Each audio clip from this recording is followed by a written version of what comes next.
Hello students, welcome, and in this video we will discuss the follow-ups for describe an occasion when you spent time with a young child.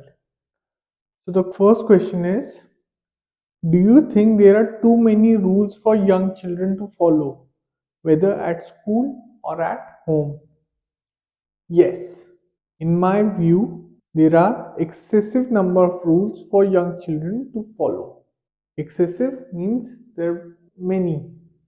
Okay, both in school and at home, which could lead to hindrance kind of a block in their freedom to explore and can potentially overwhelm means it becomes too much, excessive, and can create lack of understanding of the underlying reasons for the rules. Basically, they will not be able to understand why there is a rule. Okay, because they are surrounded by too many rules. There are too many rules to follow.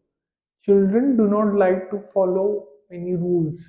Okay, it's very difficult to control their energy. So if the number of rules are very less, then they are able to understand significance of the rule. But if there are too many rules, they will just not follow them. The second question is, do you think children should follow all the rules? In my answer, I have written no. While it is essential for children to understand the importance of rules, blindly following every rule may not always be necessary. Children should be encouraged. Encourage means to promote. Children should be encouraged to question and understand rules while still respecting authority. Authority in this case is parents or teachers. Third question is, how do parents teach children to respect people?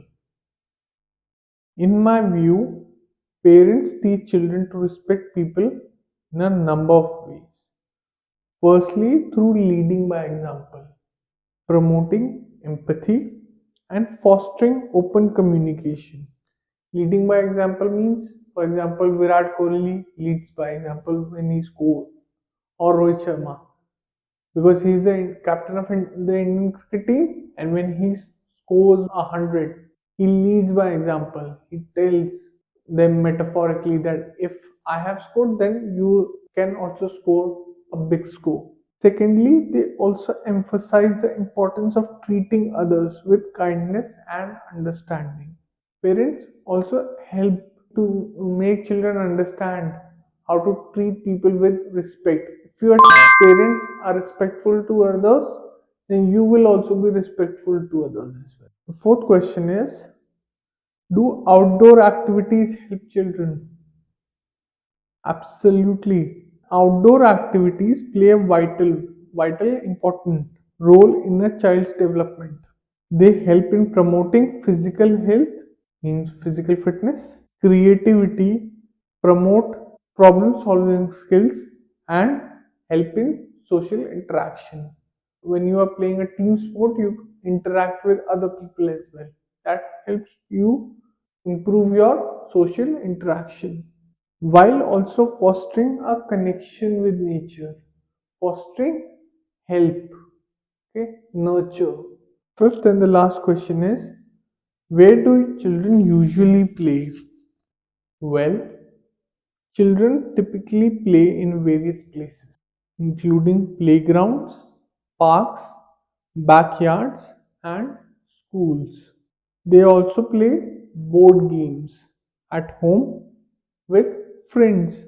Okay, so this was the follow up for or describe an occasion when you spend time with a young child. I hope you enjoyed this video. Thank you, and I will see you in the next one. Bye. So if you like this video, please make sure to hit the like and subscribe button